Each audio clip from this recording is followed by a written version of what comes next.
उत्तिष्ठत जाग्रत प्राप्य वरान् निबोधत शूरस्य धारा निशिता दुरत्यया दुर्गम पथस्तत् कवयो वदन्ति। हे शिष्य, हे स्पिरिचुअलिटी के रास्ते पर जाने को तैयार लोग, आत्मा की खोज में चलने वाले सिपाही, उत्तिष्ठत खड़े हो जाओ, जागृत जग जाओ, प्राप्य वरान निबोधत, जो कुछ भी तुमने जाना सुना, जो अच्छी चीजें तुम्हें मिला, उन अच्छे ज्ञान को यूज करके एनलाइटेंड हो जाओ, समझ जाओ। पर ध्यान रखना, इस रास्ते पर चलने वाले पथिक ट्रेवलर, क्षुरस्य धारा, ये जो मार्ग है ना, स्पिरिचुअल मार्ग, ये उस रेजर की एज के तरह है, निशिता बहुत शार्प है, और दुरत्यया, it's very difficult to cross it, दुर्गम, हार्ड टू ट्रैवर्स, इसमें ट्रैवल करना मुश्किल है, डिफिकल्ट टू पास ओवर। उत्तिष्ठत जाग्रत प्राप्य वरान निबोधत, उत्तिष्ठत खड़े हो जाओ। खड़े हो जाने का मतलब, खड़े होने का मतलब बी एक्टिव,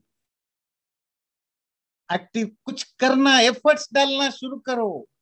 और जागृत, ये जो तुम्हारी लाइफ सोए हुए बीत रहा है उसमें से जग जाओ, राइज एंड अवेक। सोए हुए कैसे आप कहोगे, हम तो सब जगे हुए हैं भाई। नहीं, वो गीता का बड़ा खूबसूरत श्लोक याद है, मुझे ये अध्याय याद नहीं।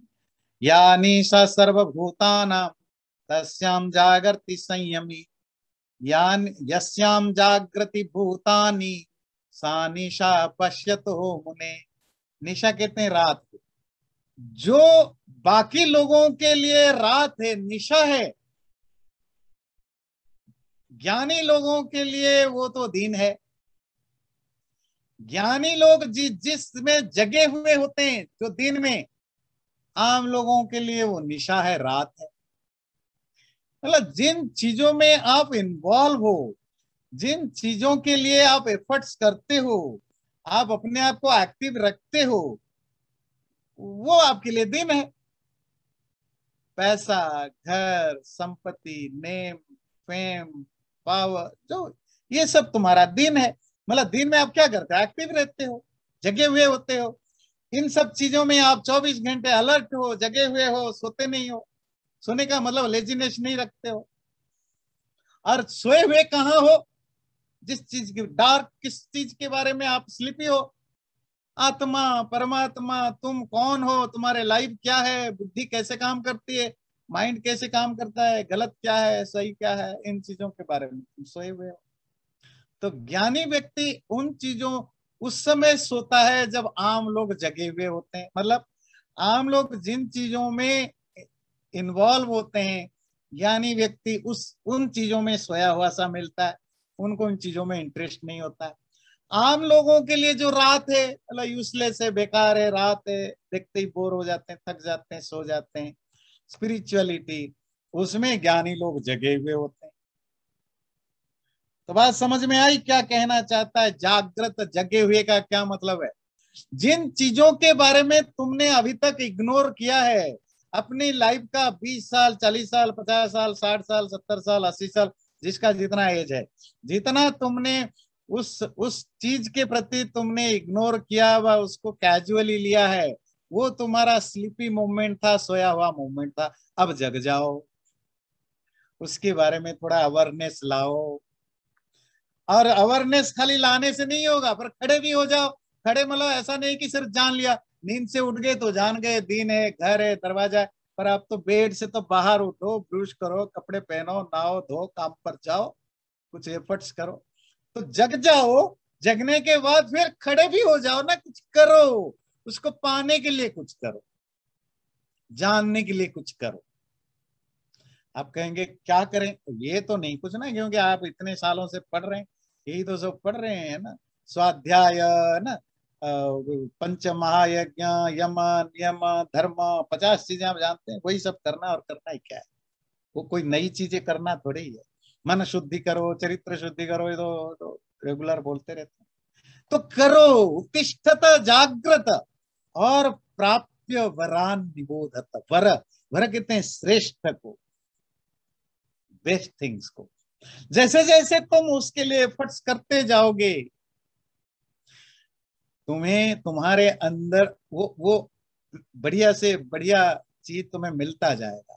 जैसे जैसे वो बढ़िया बढ़िया चीज मिलता जाएगा, तुम और एनलाइटेंड होते जाओगे।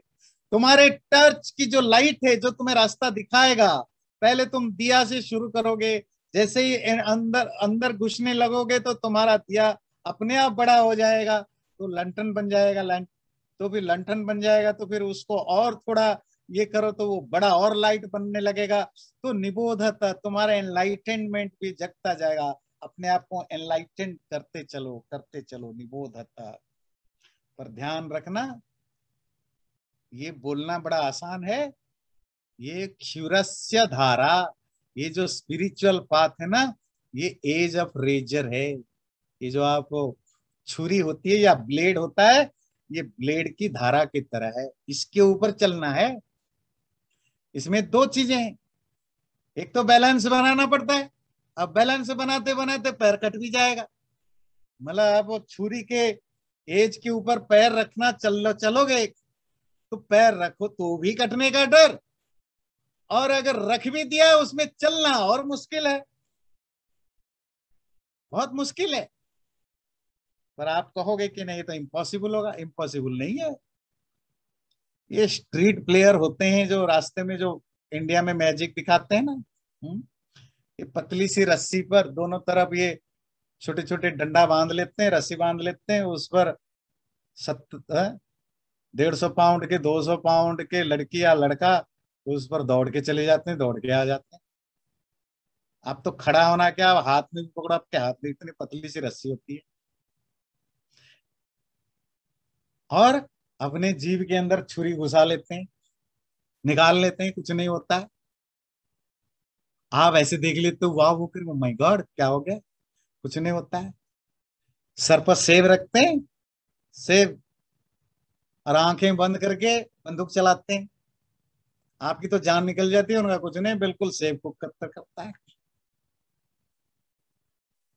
ताचिब करते हैं ना लोग, आंखें बंद करके भी बंदूक चला लेते हैं और उस सेब पर ही मारता है। थोड़ी सी भी हल्की सी गोली इधर उधर हो जाए तो सर फूट जाएगा, पर नहीं होता। हमारे आपके लिए कठिन है, उसके लिए नहीं। वो कौन है जिसके लिए कठिन नहीं? अभ्यास, है ना। आप एफर्ट करो तो स्किल डेवलप होगा। जब स्किल डेवलप होगा तो तुम ब्लेड की धारा पर चलना मुश्किल है, पर ऐसा नहीं कि चल नहीं सकते हो, बहुत लोग चलते हैं। तो तुम्हें उसके लिए दो चीजें ध्यान रखना है। जब भी कोई ये जो जिम्नास्टिक करते हैं बच्चे, या इंडिया में जो गरीब बच्चे वो स्ट्रीट प्ले दिखाते हैं, स्ट्रीट मैजिक दिखाते हैं, बहुत मुश्किल है और आसानी से नहीं किया है। उन्होंने खूब तपस्या उसके लिए की है। तपस्या, ये शब्द देखिए, तपस्या, वो भी तपस्या करते हैं। और स्पिरिचुअलिटी में जो करे तपस्या मतलब हार्ड वर्क है ना, कठिन, अपने आप को तपाना पड़ता है। तो उन्होंने तपाया, शुरू में भी वो गिरे होंगे अपने सर्कस। आजकल तो सर्कस मोस्टली बंद हो गया है किसी भी कारण से। एक तो वो जो एनिमल लवर वालों ने काफी केस पेश किया, तो दुनिया भर के ज्यादातर सर्कस बंद हो गए। अगर आपने बचपन में या कुछ सर्कस वगैरह देखा होगा, कैसे वो स्विंग करते हैं, मतलब क्या अजीब अजीब, आप हर बात पर आपकी आंखें ऐसे हो जाती है। मुश्किल है ना। क्षुरस्य धारा, रेजर के एज वो भी तो है, पर उन्होंने अचीव किया है।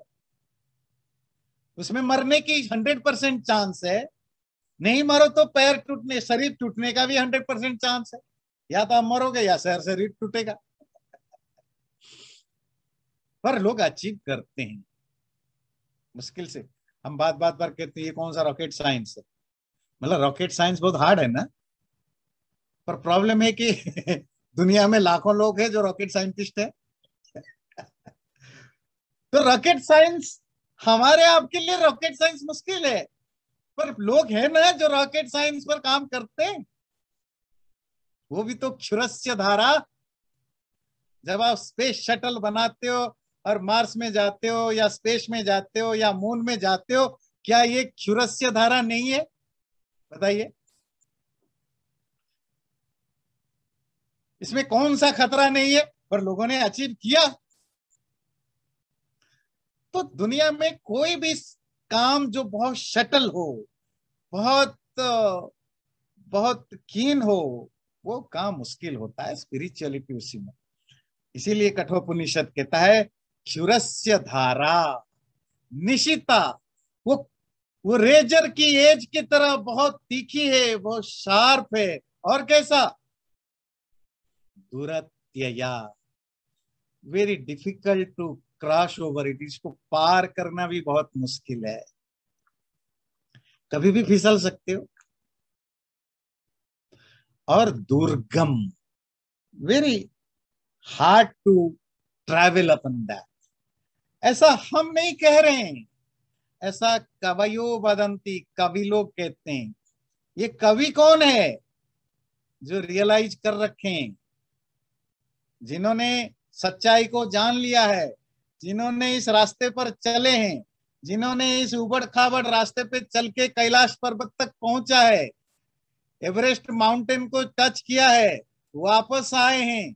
वापस आकर के उन्होंने अपनी एक्सपीरियंस से बताया कि ये एवरेस्ट तक पहुंचना बहुत तो मुश्किल है, ये क्षुरस्य धारा है, ये ब्लेड की तीखी नोक के तरह है, इसको पार करना बहुत मुश्किल है, इसके रास्ता भी डिफिकल्ट है। बताया किन्होंने? उन लोगों ने जिन्होंने इसको क्रॉस किया है, अपने एक्सपीरियंस से बताया। तो क्रॉस तो किया जा सकता है, एवरेस्ट पर पहुंचा जा सकता है, पर उसके लिए आपको प्रॉपर ट्रेनिंग, स्किल डेवलपमेंट और प्रैक्टिस की जरूरत है। अशब्दम स्पर्शम रूपम अव्ययम तथा रसन्नित्यम अगंधवच्चयत् अनाद्यनंतम महतः परम ध्रुवम नीचायतन मृत्यु मुखात् प्रमुच्यते। जब आप वहां पहुंच जाओगे अपनी गोल पर, एवरेस्ट के उस पीक पर जब पहुंच जाओगे, तो क्या मिलेगा वहां? शांत आत्मा मिलेगा।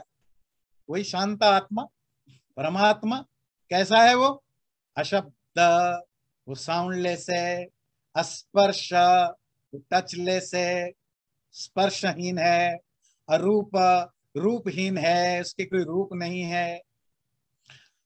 अव्यय, उसके किसी भी तरह का कोई चेंज नहीं होता है, कोई बदलाव नहीं होता है। अरस, उसमें किसी तरह का वो टेस्टलेस है, कोई स्वाद नहीं है। अरस। नित्यम, वो नित्य है, इटर्नल है, हमेशा रहने वाला। अगंधवच्च, गंधहीन है, सेंटलेस है। अनादि, उसकी कोई आदि नहीं, बिगिनिंग लेस है। अनंत, एंडलेस है, उसका कोई अंत नहीं। महतः परम, वो महत प्रकृति से भी परे है। ध्रुवम, और फॉर्म है, स्टडी है, एक ही जगह रहता है। निचाय तत् मृत्यु मुखात प्रमुच्यते। जब तुम उसको जान लोगे तो मौत के मुंह से छुट जाओगे। परमात्मा का वर्णन है। कैसा है वो परमात्मा? वो शांत समुन्दर। अपने ईशोपनिषद में पढ़ा ना, सपरियगा शुक्र मकायम अप्रणम अश्नाविरम शुद्धम अपाप विद्धम। उसका कोई शरीर ही नहीं, उसका कोई नाक कान नहीं, उसमें कोई इंद्रियां नहीं, उसमें कोई नस नाड़ियां नहीं। वो साउंडलेस कहने का भाव क्या है? क्योंकि तुम उसको कान से सुन नहीं सकते हो। वो स्मेललेस क्यों है? क्योंकि तुम उसको नाक से सूंघ करके जान नहीं सकते हो। वो रूपहीन है, इसीलिए तुम उसको आंखों से जान नहीं सकते हो। वो स्पर्शहीन है, क्योंकि तुम उसको टच करके जान नहीं सकते हो। तो जो भी तुम्हारी इंद्रियां हैं, वो किसी भी इंद्रिय से इसीलिए नहीं जाना जा सकता क्योंकि जो रूप रस गंध स्पर्श शब्द, ये जो मैटेरियल प्रॉपर्टी है, जो सेंसेस को द्वारा जाना जाता है, वो उनमें से कोई भी नहीं। पर सवाल है कि परमात्मा रूप रस गंध स्पर्श से रहित क्यों है? उसमें क्या ऐसी बेसिक चीजें हैं, प्रॉपर्टी हैं कि वो इन चीजों के द्वारा पकड़ में नहीं आता। ये आप तभी बता पाएंगे जब ये बता दें कि पांच इंद्रियों के द्वारा पकड़ में आने के लिए क्या क्वालिफिकेशन है, जो क्वालिफिकेशन वही परमात्मा में नहीं है। जी श्री तो जी। पंच महाभूतों की बात हुई ना गुरु जी, पंच महाभूतों की तन्मात्राएं हैं ये। हाँ, और वो पंचमहाभूत को थोड़े और सिंगल वर्ड में बताइए, अब ये प्रकृति और उसको थोड़ा मॉडर्न वर्ड में बताइए। ये तो क्लासिकल हो गया, ठीक है आप बता रहे हैं, जी, पर थोड़ा मैटर है, मैटर है। मैटेरियल है। हाँ हाँ, बिल्कुल बिल्कुल। आपने जो बोला ठीक बोला, पर वो जी क्लासिकल शब्द है। जी जी जी, मैटर है, यस यस। तो जो भी मैटर से बना हुआ है, परमात्मा ने सेंसेस को बनाया मैटर्स को जानने के लिए। और मैटर्स के पांच फॉर्म होते हैं। कुछ मैटेरियल चीजें होते हैं जिनको आप देख सकते हो, कुछ होते हैं जिनको देख नहीं सकते हो, सिर्फ आप छू सकते हो। हवा जैसे विंड होता है ना, एयर वगैरह, गैस वगैरह। कुछ होते हैं जिनको आप सूंघ के जान सकते हो, कुछ होते हैं जिनको आप चख के जान सकते हो, कुछ होते हैं जिनको सुन के जान सकते हो। यही पांच फॉर्म है यूनिवर्स का, मैटेरियल वर्ल्ड का। तो एनीथिंग जो भी मैटर से बना है उनको आप जान सकते हो, क्योंकि इंद्रिय ग्राह्य है। अगर वो शटल भी है, पार्टिकल्स भी है, तो भी आप इंद्रियों से नहीं जानोगे, तो माइक्रोस्कोप यूज करोगे, टेलीस्कोप यूज करोगे, मतलब किसी ना किसी तरीके से आप इंद्रियों से ही जानोगे। क्योंकि परमात्मा, प्रकृति और परमात्मा की फैमिली ही अलग है जी। मतलब प्रकृति जो है वो इंडियन गुप्ता फैमिली का है, और परमात्मा जो है वो आयरलैंड का पता नहीं क्या सरनेम वाला फैमिली का है। दोनों में कोई मेल नहीं है, दोनों बिल्कुल अलग अलग फैमिली, अलग अलग हेरिटेज, अलग अलग ट्रेडिशन को बिलोंग करते हैं। हाँ, ये हो सकता है दोनों में शादी हो सकती है, इंटरनेशनल शादी, इंटर रेशियल मैरिज हो सकता है, पर दोनों में आप ढूंढेंगे कोई कोई कोई सिमिलैरिटीज बहुत कम मिलेगा। ये वो बहुत होता है अमेरिका में, है ना। तो लड़का लड़की इंडियन है, जो या दूसरा जो स्पाउस है वो किसी दूसरे देश का है, वो हो सकता है। पर आप कहोगे कि दोनों सिमिलर है, नहीं जी। ये इंडिया के पता नहीं केरला का मलयालम बोलने वाला सांबर चावल खाने वाला, और ये पता नहीं कौन सा फ्रांस का, कौन से देश का क्या वो खाते, जो भी खाते हैं हमें नहीं पता क्या बोलते हैं, क्या कल्चर है। और पुरुष और प्रकृति में यही रिश्ता है, दोनों का कोई खानदानी समानता नहीं, दोनों बिल्कुल अलग अलग है। हाँ, दोनों में शादी होती है, जो दोनों मिलते हैं क्योंकि तभी सृष्टि होती है, दोनों के मिलन से। पर आपको आज के प्रसंग में जानना क्या है कि मैटर या प्रकृति से बने हुए चीजों को इंद्रियां जान सकती है, और परमात्मा जो है उस फैमिली का नहीं है, इसीलिए उसको इंद्रियों से जाना नहीं जा सकता। इसी बात को कह रहा है कि वो शब्दहीन है, वो रसहीन है, वो गंधहीन है, वो स्वादहीन है, जो भी इंद्रियों के द्वारा ग्राह्य हो। फिर क्या है वो? नित्य है, इटर्नल है। इटर्नलिटी का क्वालिफिकेशन क्या है? It should be endless, it should be beginningless. मतलब ऐसा कभी होगा कि आप पैदा हुए थे 100 ट्रिलियन ईयर्स बिफोर, पर मर नहीं रहे हैं, ऐसा नहीं हो सकता। आप पैदा हुए थे 1000 ट्रिलियन ईयर्स बिफोर, पर आप नित्य हैं, हो ही नहीं सकता। आप कभी भी पैदा हुआ हो, अगर आप पैदा हुए हो तो that is the point of your beginning, उससे पहले आप नहीं थे। और नित्य का क्या मतलब है? ऐसा कभी कोई सिचुएशन नहीं आया जब आप थे नहीं, या ऐसा कोई सिचुएशन आएगा जब आप नहीं होंगे। नित्यता का कंडीशन है पास्ट प्रेजेंट फ्यूचर से ऊपर। नित्य का कोई प्रेजेंट नहीं होता है, पास्ट नहीं होता है, फ्यूचर नहीं होता है। पास्ट प्रेजेंट फ्यूचर उनका होता है जो, ये स्टार्टिंग पॉइंट है, मैं पैदा हुआ इतने साल में, इतने साल में मरा, उससे पहले मैं था नहीं, अभी हूं, इसके बाद में रहूंगा नहीं। Death is my future, life is my present, before birth I don't know what was my past. ये एक पुस्तक है, पुस्तक पुस्तक बनने से पहले कागज था, पेड़ था, कुछ भी था, है ना। तो उसका पास्ट कुछ और था, प्रेजेंट में बुक है, 50-100 साल के बाद कूड़ा बन जाएगा, ट्राश बन जाएगा, सड़ जाएगा, क्या होगा। So it is future. पर जिसका पास्ट प्रेजेंट फ्यूचर कुछ भी नहीं है, वही नित्य हो सकता है ना। इसीलिए कहा कि वो आदि लेस, मतलब बिगिनिंग लेस है और एंड लेस है, और क्या है, महतः परम। हाँ, ये महत शब्द ध्यान रखिएगा। ये महत शब्द जो होता है ना, महत का मतलब होता है महान, महान महत एक ही अर्थ है, ग्रेट। और इंटरेस्टिंगली ये जो मैटेरियल वर्ल्ड का जो बेसिक है ना, ओरिजिन, प्रकृति, इसका जो ओरिजिन है उसी को महत कहा जाता है, महान कहा जाता है। वो क्यों कहा जाता है आप देखिएगा, पर इसके लिए शब्द आता है महान, महत। तो हमारे यहाँ मैटेरियल वर्ल्ड को ऐसे, जैसे आजकल हमें बाबा लोग बताते हैं माया, मोह, इग्नोरेंस, इल्यूशन, ऐसा नहीं है। बड़ा रेस्ट देखिए, उसके लिए शब्द यूज होता है हर जगह, महान, महत, ग्रेट। इसका मतलब उसकी उसकी जो एग्जिस्टेंस को रिकॉग्नाइज किया जाता है, उसकी इंपोर्टेंस को एक्सेप्ट किया जाता है हमारे हमारे शास्त्रों में। और वो जो परमात्मा, वो इस महत प्रकृति से भी परे है, बियॉन्ड। और जो ज्ञानी व्यक्ति उस शब्द रहित, रस रहित, गंध रहित, नित्य आदि रहित, अंत रहित को, परमात्मा को जान लेता है निचाय, अच्छी तरह जान लेने पर फिर मौत से छूट जाएगा। मौत से छूटेगा, कोई बताएगा मौत से कैसे छूटेगा? ये चीजें बहुत बार बार मैं बता रखा हूं, इसीलिए आपसे पूछता हूँ कुछ चीजें। मौत से छूटने का क्वालिफिकेशन क्या है? बिल्कुल सिंपल भाषा में बताइए, बिल्कुल शास्त्रीय नहीं, जन्म नहीं बिल्कुल। लेगा, हाँ जी, जन्म नहीं लेगा। जन्म नहीं होगा। हाँ, बहुत बढ़िया। पैदा ही नहीं होगा तो मरेगा कैसे?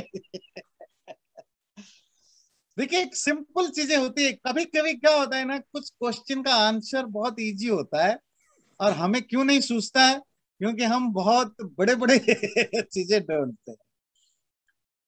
मरने का एक ही क्वालिफिकेशन है, पैदा होना। नष्ट होने का एक ही क्वालिफिकेशन है, बनना। अगर आपका बनना, पैदा होना स्टॉप हो गया तो फिर मरना, नष्ट होना भी बंद हो गया। क्योंकि परमात्मा पैदा नहीं होता है तो मरेगा नहीं, वो तो अलग बात है। हम क्यों नहीं मरेंगे?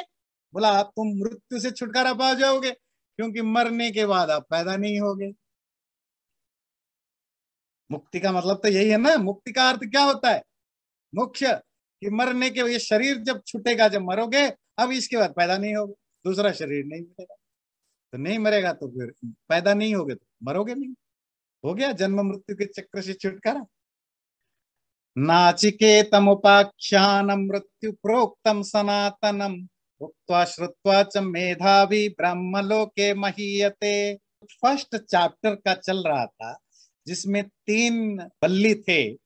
हाँ, एक ही चैप्टर के 3 बल्ली था, वो अभी एंड हो रहा है 2 श्लोक में, 16 और 17 में। उसके बाद दूसरा चैप्टर शुरू होगा। तो ये चैप्टर जब समाप्त हो रहा है, ये चैप्टर शुरू हुआ था किससे? नचिकेता और मृत्यु के कहानी से।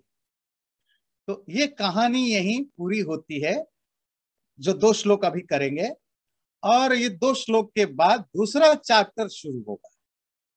तो जब कोई बुक समाप्त होता है तो कुछ उसमें, इसको पढ़ने से क्या फायदा, जनरली इस तरह की जो चीजें हैं ना, जो महिमा वर्णन है, इसको पढ़ने से ये फायदा है, इसको पढ़ने से ये फायदा।